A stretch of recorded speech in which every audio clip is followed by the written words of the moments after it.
Welcome to Pop-O-Holics, the show about hot takes, hotter than hot, tasty pancakes. You've reached a weekly upload. Hello, YouTube watchers.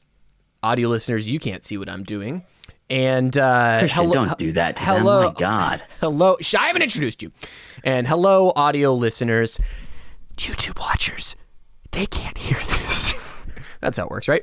Welcome to Weekly Upload. What do we do here? We talk about all things pop culture. For the YouTube section, we talk about the news, but I wouldn't be doing it alone. No, I'm joined by my two best friends. Chris Conkling. And Brian Dupree. Yes, my two. Cherry Poppin' Daddies. Good to have you back. So nice. Oh, excellently done. Excellent. All right. So excited about You know that. what's even better about that sound clip? That was off the pod. That actually never made it to air. And so nothing I say is ever safe in front of Christian is what we've all learned. That's like the one rule here at Pop-O-Holics, Brian. Like, anything we say is just expect it to be recorded. I've been lucky to not be affected by it as much as you have thus far. But yeah. I think it's happened to me like 4 times, maybe. But welcome to the club. I would expect you to think you're being recorded, as this is a podcast. So typically how it works there, Chris. Very is that what we're doing? So again, this is a weekly upload. If you want to listen to our main feed episodes, we're talking all Kung Fu this month. We covered Shang-Chi as well as some very big Kung Fu movies in the genre. But we're talking all things pop culture. Again, for our YouTube watchers, we're covering the Wacky News Corner. We got Nintendo had an event. Got some awesome casting news there. We got some new movies coming out on Netflix, in theaters. We got some announcements from the Comedy Store, good stuff there. And then for audio feed listeners exclusively, Chris is going to talk about his AirPods Max, which is I'm very excited to hear his thoughts there. And Brian has seen Blue Bayou and Cry Macho, and I have finished Deathloop. So I talked about Deathloop last week, but I finished it, so I will have pretty much my full review of it for y'all. And then we have some community feedback. So let's delay no further. Let's start things the way we always do, which is with Brian's Super Wacky News Corner. Welcome back, everyone. So we've got some relatively breaking news as of today. Nintendo just had their big warning! event. It's hot off the press. Hot off the press for when we're recording this. Yeah. Yes, a few days old by the time it's coming out. But Illumination and Nintendo have announced a Super Mario Brothers animated movie that is slated to come out on December 21st, 2022. So next year in the holiday season, and a star-studded cast of characters has been announced. So we have Chris Pratt as Mario, Charlie Day as Luigi, Anya Taylor-Joy as Princess Peach, Bowser played by Jack Black, absolutely inspired choice, Keegan-Michael Key as Toad, Seth Rogen as Donkey Kong, Fred Armisen as Cranky Kong, Kevin Michael Richardson as Kamek, who I'm not familiar with actually, and stand-up comedian Sebastian Maniscalco as Spike. So this just dropped today. It is just everyone and their mother in the cast. Who knows if the story is going to be any good, but this is going to be directed by Aaron Horvath and Michael Jelenic, who had previously collaborated on Teen Titans Go and Teen Titans Go to the Movies, which is a movie that was kind of a sleeper hit for me the year it came out. I love that movie. It's so funny. It really is. And I've rewatched it multiple times since it came out. So that and the actors, this is a promising cast. So how do you guys feel about this one? Chris Pratt as Mario. Can we just stop there? What a weird choice. I mean, acting is tough. Voice acting is hard. It's different and probably equally difficult. Yeah. It seems like they're trying to maybe recreate some Lego movie magic with this choice. Mm-hmm. Chris Pratt, not Italian. No. And only seems like Mario, a classically not stereotypical character at all, who would have to be played by an Italian, obviously. He has the mustache. Yeah, I have no idea. I'm sure it's going to be fine. But, Nintendo has no bad track records with movies or Mario property, so yeah. Right, a bad Mario movie has never been released, ever. No, not at all. Not notoriously so. No, yeah. Never. So, it could be fine. I'm sure it's gonna be fine. It can't be any. It's got Suicide Squad reboot / sequel potential, which is that there's really no way in hell that it could be worse than its predecessor. So it's got that going for it. And the cast is all good. Very talented people. Yeah. I'll say this. I'll agree with you that the cast is full of very talented people. This is the strangest casting announcement that I've seen in a very long time. And maybe it's just because I'm used to Mario not being like incredibly verbose. Like he doesn't talk a lot as a character. He mostly like shouts onomatopoeia, right? And which I find Chris obnoxious. Pratt, Every time you press the X button to jump, he just goes onomatopoeia, onomatopoeia. It's like, go to the bathroom if you got to pee so bad. But he says so much with it, doesn't he? So much with so little. Yeah. Christian, I do want to point out you shouted out the Lego movies, and the writer of this is Matthew Fogel, who was a writer on the Lego Movie 2, as well as Minions: The Rise of Gru. So definitely in that ballpark. Sorry, Chris. We'll see, what the movie's like. We don't have any plot information. We literally only have these casting announcements. What are you talking about? We don't have plot information. It's the movies. The I think it's like... boop. The games always have the same. Peach gets captured. Mario's got to go save her. Like, what I say that in the hopes that the movie doesn't try to adapt a Mario game, because that would be awful. What I really hope is that, if I could have one dream for this generation and for our generation to really come together and enjoy it, is the really unique take, which would be that Mario gets captured and then Princess Peach uses her girl boss energy to save him. Honestly, I would be behind that, but based on how people reacted to Masters of the Universe Revelation, I think the internet would probably explode if that was the case. And she does it. She does cares? it not by jumping. It's called Super Mario Brothers, okay? Princess Peach. In a twist, Mario and Luigi get captured, and it's Peach and Daisy that have to save them from Bowser. Yes. I'm here for it. Why not? Rather than jumping, they duck misogyny. Excellent. Yeah, so that's the new animated... They take mushrooms to make their booties thicker. You know what I mean? Oh, no. Oh, boy. Those are specialized mushrooms. My God. So, yeah, that's the animated Super Mario Brothers movie that'll be coming out December 2022.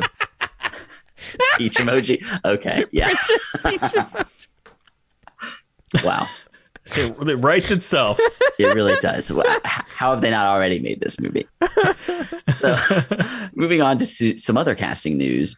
Kathryn Hahn has been cast to play Joan Rivers in Showtime's limited series, The Comeback Girl. So this is written by Cosmo Carlson, and they will also executive produce. And Kathryn Hahn, obviously, she was Emmy nominated for her work in WandaVision, which she was.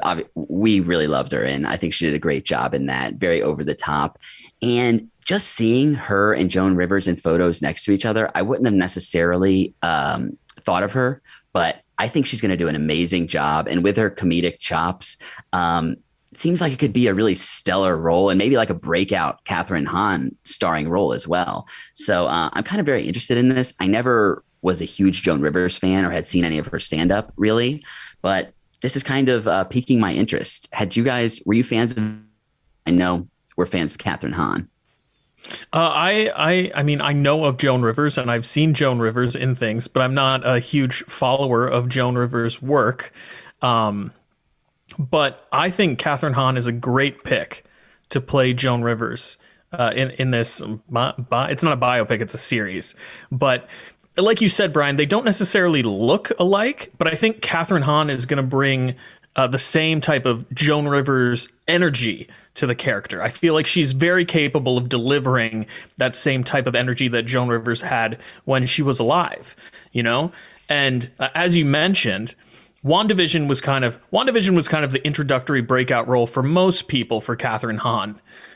She's been working for a really long time and has had great performances prior to that, like Parks and Recreation, Step Brothers. Like, she's been in a lot.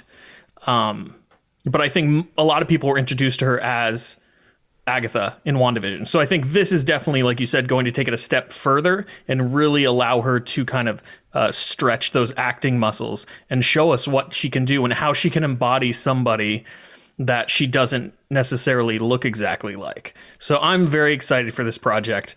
I think it's going to be really good. Christian, how do you feel about it? Yeah, Joan Rivers had a lot of work done on her face, so I feel like she did. It would be very easy to capture that look. Like, and obviously Kathryn Hahn's a really good actor, so I don't think it would be much of a challenge to get her there, just because of how much work that lady had done to her face. But she's hilarious. If you haven't seen any old Joan Rivers clips, like she did this show towards the back end of her career where she like would interview on a bed. Like celebrities, like men on a bed, and it was very awkward.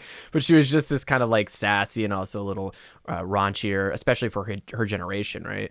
To be as subversive as she was, but she's hilarious. So definitely not part of my generation, but I've appreciated a lot of the work that she's done, and seeing how bold she was, especially at the time that she was coming up, should be really interesting and enlighten us on the career of such an influential female actor and comedian. Yeah, so that's Kathryn Hahn, who's been cast as Joan Rivers in The Comeback Girl. That'll be coming to Showtime at some point. Moving on, we talked a few months back about Netflix having acquired the rights to 16 or so of Roald Dahl's books to be adapted into films or TV shows. And now they've gone a step further. So that deal was rumored to be in the 9-figure range. Giant money was spent.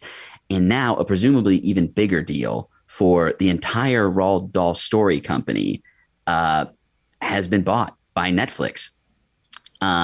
These things have been adapted many times throughout the course of history, some much better than others, and classics, things such as The Witches and obviously Charlie and the Chocolate Factory. But Netflix is planning to kind of expand this universe, and they're quoted as saying they want to make a, quote, unique universe across animated and live action films and TV, publishing, games, immersive experiences, live theater, consumer products, and more. No. This is always the worst idea. It's always the worst idea. I watched, sorry to rail. This is the new DCU, the Dahl cinematic universe that's coming soon. First of all, when I first read this... Why don't we create a cinematic universe before we know if any of these products are going to do really well? So a couple things. When I read this on the show notes, this is just, I know I'm I'm a dirty, dirty boy. I should be ashamed of myself. When I read the news, I had to do like 3 takes because I thought it was like a weird spelling of real doll, which is like the sex doll that you buy, like the big, like American Girl doll that is meant for you to have sex with. Okay. All right. And I was so confused. Is this an ad? Sponsoring Pop-O-Holics. Oh man, our first big sponsoring deal. Raw doll. Oh god. Man. All right, moving on. Anyway, so that's just like I messed up. But the second thing is, do you guys remember a game called Advent Rising? No. Okay, it was on like Xbox, and they were like there was like $1 million hunt for inside the game that you could win $1 million. They had to cancel it because they realized they actually didn't build a good way to keep track of it. Anyway, I recommend our viewers go back and listen to, or go back and like go find a YouTube video of the story of Advent Rising, because it was this big video game that was going to come out. And they're like, there's going to be comic books and there's going to be fucking movies. There's going to be a trilogy of games. It's like, dude, just make the one good game, right? Or just make the one good thing. That's all. If you try to zoom out and like think of all this stuff, you're just not, there's qualities. It's like, this never works. It absolutely never works. DC is the closest thing to like saying you're going to do it and doing it. Like they kind of did it. It's like inconsistent, not what we see in like the MCU. But if you look at any property that was like from the get-go, like we are going to make a whole universe of things, and as soon as like they get the streaming numbers in for the first Charlie and the Chocolate Animated Factory, and they're like, ooh, those aren't good, Netflix is gonna be like, how much are we planning on spending? Oh, we were planning on spending $5 billion on all of this, and they're gonna be like, no, let's not do that. I think that's a bad idea. Are you telling me the theme park opening next month was a bad idea? Pretty bad call. Yeah. It's like saying, I mean, think of how ludicrous it would be. That's a good point, Brian, because think of how ludicrous it would be if like I was like, I wrote a story. story. And it's like, have you seen this story yet? It's like, no. But it's based on like the Bible. But we're already building the theme park for it. It's like, whoa, wait a second. You're building a theme park for a story that hasn't been released yet? Like, are people going to like it? It's like, I sure hope so.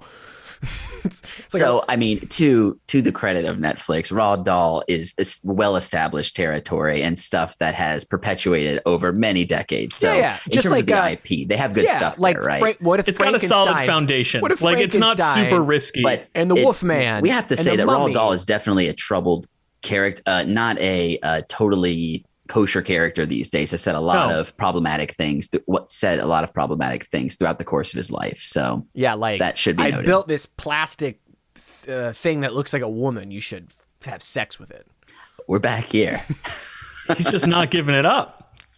It's like a Keep real coming woman, back. except for it's not alive. Have fun, boys. Weird that we're talking about that when we're also talking about children's properties, Christian. I don't. Brian's just like, what am I doing here?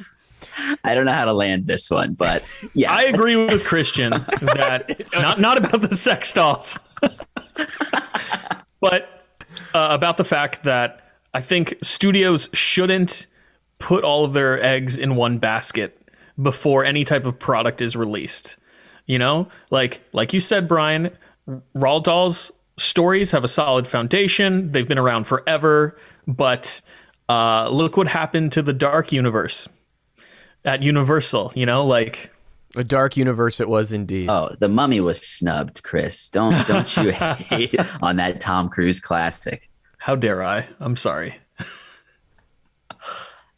Yeah, we'll leave it there. So Netflix has acquired the entire Roald Dahl company and plans to take over the world with it. So we'll see how that goes for them. Last piece of news proper. The Comedy Store in Los Angeles.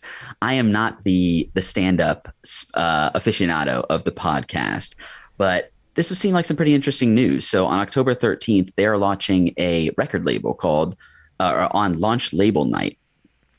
So this is going to be distributing hour-long albums, EPs, and specialty projects via both physical and digital media. So apparently they're bringing back a lot of vinyl pressings as well as more standard things. I'm sure CDs and digital releases will be available. So they're kind of going to use this as a platform, not only to showcase their entire back catalog of the historical comedians who have come through and traveled to this place, but obviously to prop up new talent and some of the new comedians in the scene and give them a platform. So I think this is kind of a cool idea. I've heard about the Comedy Store as this notorious hub of kind of comic genius where people work stuff out. Yeah, definitely renowned. So as someone who lives on pretty much as far away from that part of the country as you can in this country, it's cool to have access to this, or it will be cool to have access to this. How do you guys feel about the Comedy Store starting its own record label? I think this is a fantastic idea. Like we already are getting a lot of great specials from great comedians from Netflix. You know, they've treated comedians very well over there, but the Comedy Store is like comedy focused. Like this is where huge names in comedy have gotten their start. So if anybody is going to start a record label and produce, you know, 1 hour comedy specials or like smaller EPs or like try and bolster the careers of people who are new on the scene, I think the Comedy Store they're the perfect people to do it. So I'm super excited to see what they produce and what we're going to get here going forward. Christian, I'm sure you're also excited about this, right?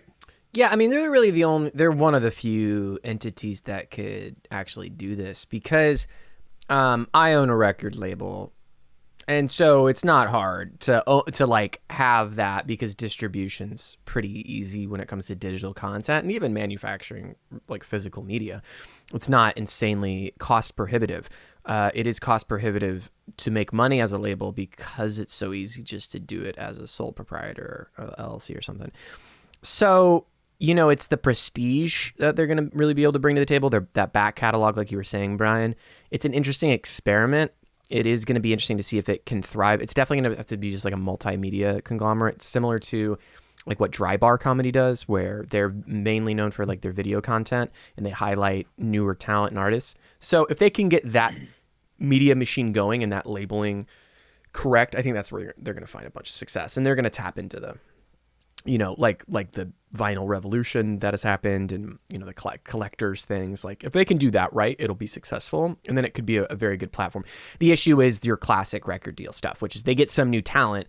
You're so happy to work with the Comedy Store that you're going to record your 30-minute, hour-long special or whatever. I imagine they'll probably focus on like the EP side, like 20 to 30-minute sets for the newer, most likely for the newer people. But it's like then they own it, and then they own the distribution to that, and then the artist is like, what are they getting out of it?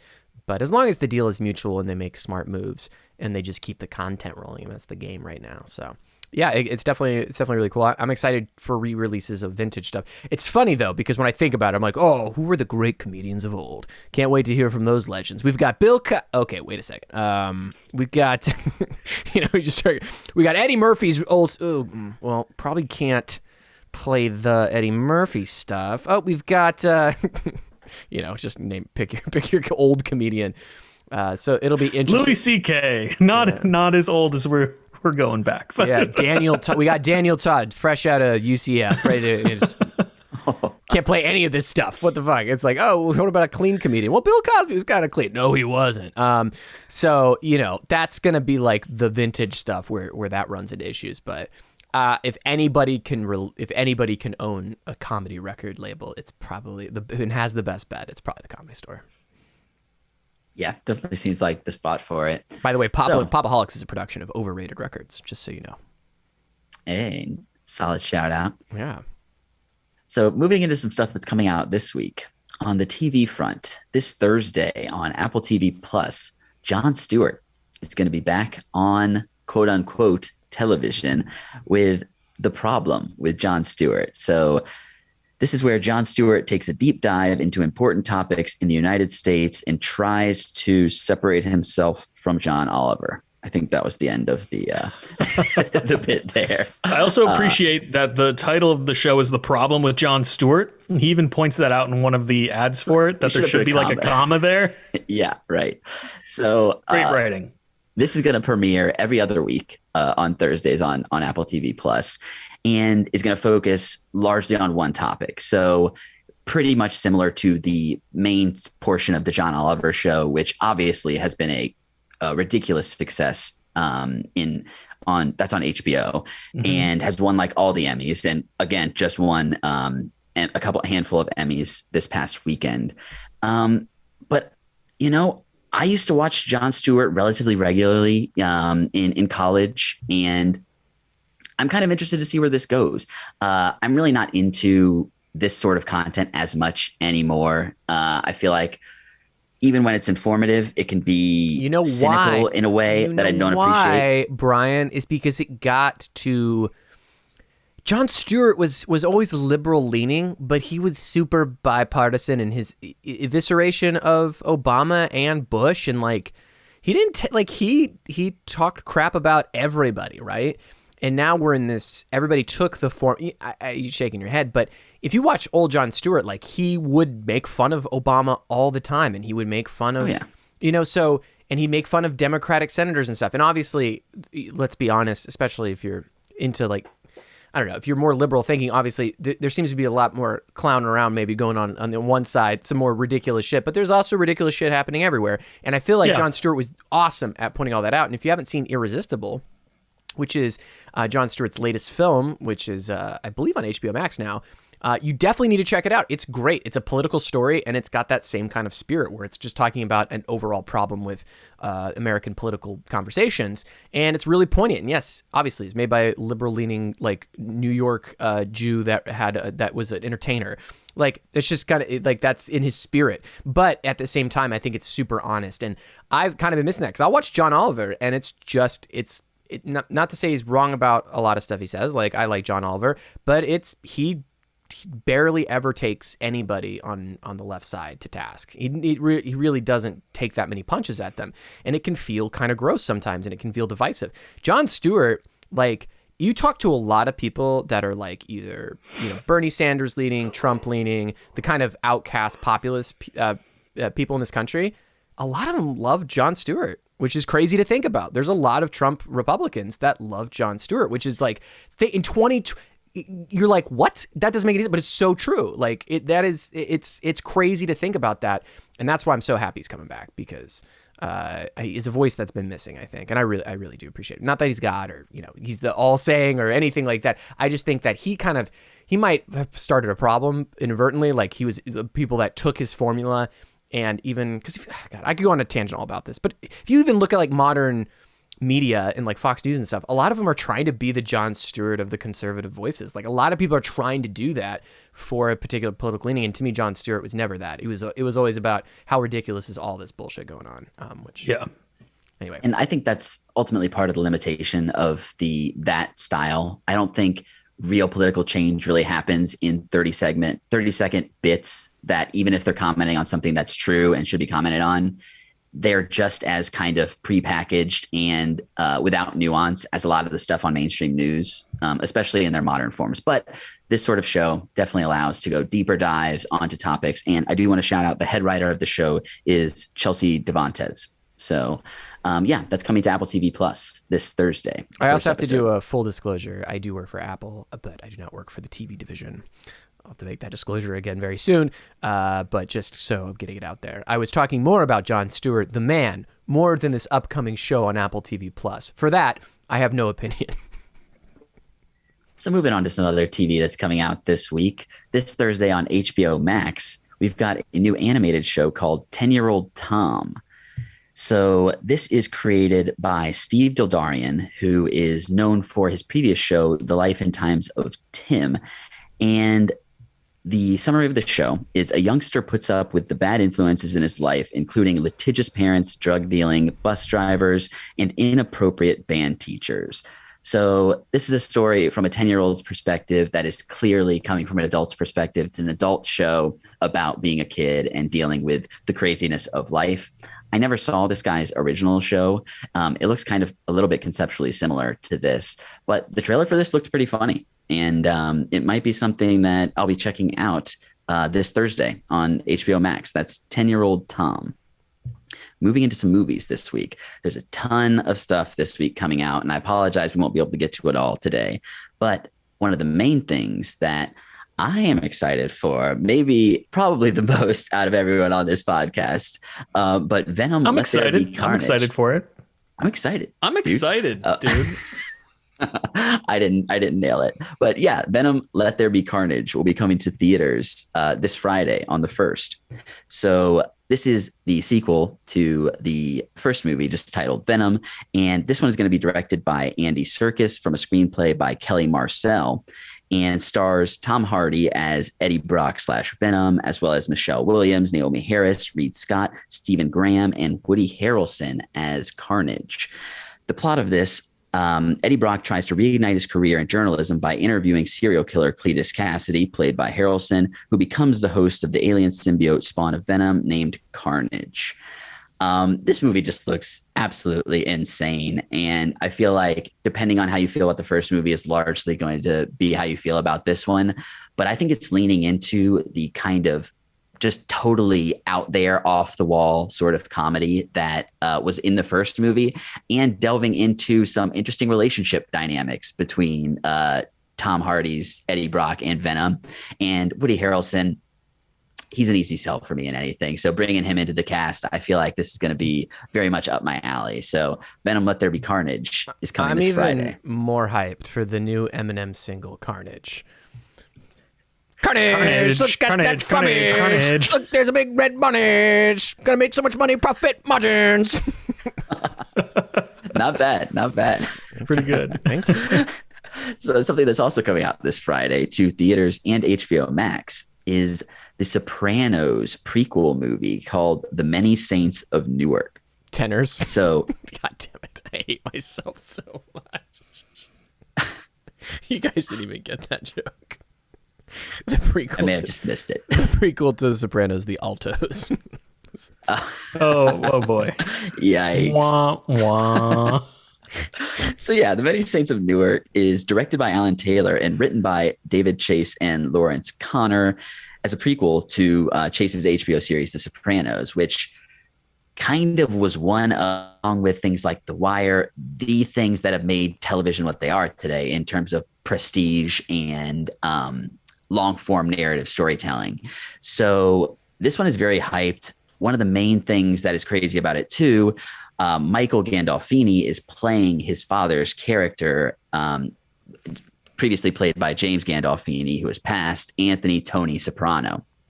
Other people in this cast: Alessandro Nivola, Leslie Odom Jr., John Bernthal, Corey Stoll, Billy Magnuson, Ray Liotta, Vera Farmiga, bunch of people in this.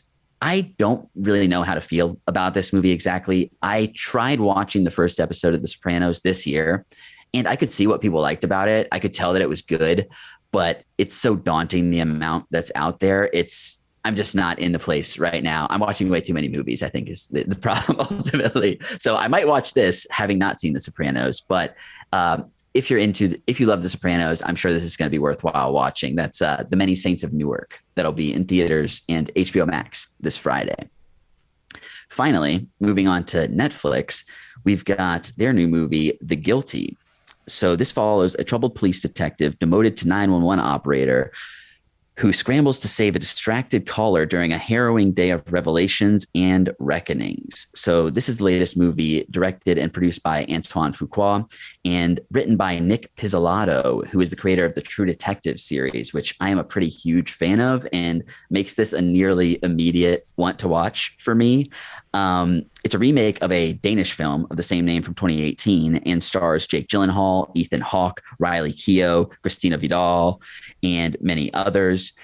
And yeah, this is The Guilty, another one that I got like halfway through the trailer and didn't want spoils, but I was intrigued enough by the people in it and the creators that this is going to be a definite watch for me. So that's The Guilty. That'll be out weird on Netflix. This Netflix Friday. Is in this weird flux where like every time I hear about a new Netflix show, it has to get like across the board acclaim for me to even be somewhat interested. But their movie game, they're acquiring some good movies, both bought and produced by them. So I'm more excited for Netflix movies. And plus, they're only like an hour and a half or 2 hours, which is... Unless it's The Irishman, in which case they're 3 hours long. Yeah, but still worth it. I mean, Netflix has now... Like, with Worth that I saw recently, like, that's a solid drama. Like, and just a picture that would have been put out in the theaters 10 years ago. It's just not the state of movies right now. So I'm excited for this one. So yeah, that's actually it for the news this week, guys. Brian, thanks for bringing us that wacky news corner. Well, YouTube watchers. Super wacky. Oh, yeah. YouTube watchers, we're going to be heading out. But before we go, gentlemen, where can people find more of your work on the interwebs? You can find me on Twitter at Chris Conkling, talking about all things nerdy, comic books, televisions, movies, video games, collectibles. If it's nerdy, I'm talking about it. And you can find me at True Pop-O-Holic, making a bunch of terrible jokes about the Emmys that only make sense if you're watching right then and have no staying power, but they're staying up, people. You'll try and figure out those jokes. Pin all of them. Yeah, exactly. Yes, and that is your collective. Cherry Poppin' Daddies.